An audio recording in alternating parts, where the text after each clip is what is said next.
হ্যাঁ বাড়িতেই আছেন তাহলে? হ্যাঁ ইয়ে কি করছিলেন কি? কিচ্ছু না। ইয়ে হাতে ওটা কি? এটা তো আমার নয়। হ্যাঁ আরে বাবা, হাতে এত টাকা দিছে? হাতে এত টাকা দিছে?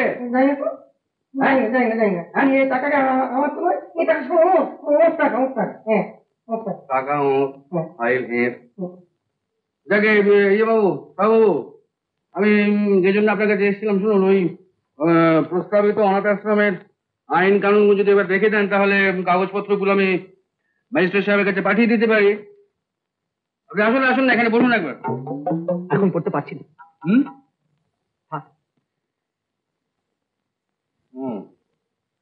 তাহলে থাক। ইয়ে সাহু, আপনার সঙ্গে আমার একটা কিন্তু খুব গোপন কথা ছিল। বলো বলো বলো। এরকম কলা বইয়ের মতো দাঁড়িয়ে থাকলে কি করে বলবো? কান তো খোলা আছে, বলো না। তাহলে ফাইলটা রেখে দিন। না, ফাইল ও তুমি ম্যাজিস্ট্রেটকে দিও। ম্যাজিস্ট্রেট এই ফাইল নিয়ে কি করবে? এটা তো আপনাদের ফাইল। না, এখন আর তুমি আমি এসব কোনো কথা নেই। তুমি ম্যাজিস্ট্রেটকে দিয়ে দাও, আমি সবেতেই রাজি আছি। এবার জগবন্ধু, তুমি বলবে ম্যাজিস্ট্রেট তোমার বাড়িতে গিয়েছিল কেন? না, তা তো বলবো না। যদি দয়া করে বলো। এই সময়ে জানতে পারবে। এই লোকটা এরকম করছে কেন? কিছু না। হ্যাঁ, ও কিছু না। তুমি তো কি সব বলছিলে, বলো না। হ্যাঁ, বলছিলাম কি বাবু, আপনি আমাকে খুব গোপনে 1010 টাকা দিতে পারেন? হ্যাঁ হ্যাঁ, গোপনে গোপনে নিশ্চয়ই নিশ্চয়ই, যদি তুমি দয়া করে নাও।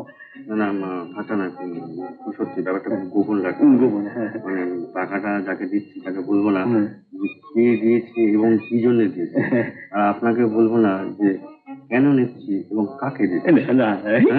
কিছু বলো বলি করে নাকি? বলো ওই টেবিলের উপরে 11,000 টাকা নিয়ে না, নিয়ে যাও তো। 10 চাইলাম, 11 দিচ্ছেন? কথাটি নয়, নিয়ে নাও, লক্ষ্মী ছেলে, নিয়ে নাও, তবে চলে যাও। কাউকে বলবেন না কিন্তু, মনে থাকে যেন। হ্যাঁ, তোমার চড়া যে শুনে ফেললো, ওখানে শুনলেও বুঝতে পারে।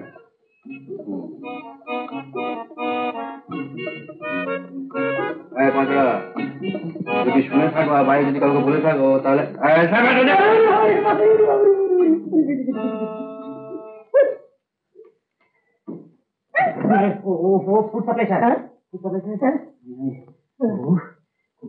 আমি তো আরেকটু বলে যেতাম। আরে বন্ধ হয়ে গেছে, হয়তো বিশ্বাস নেই।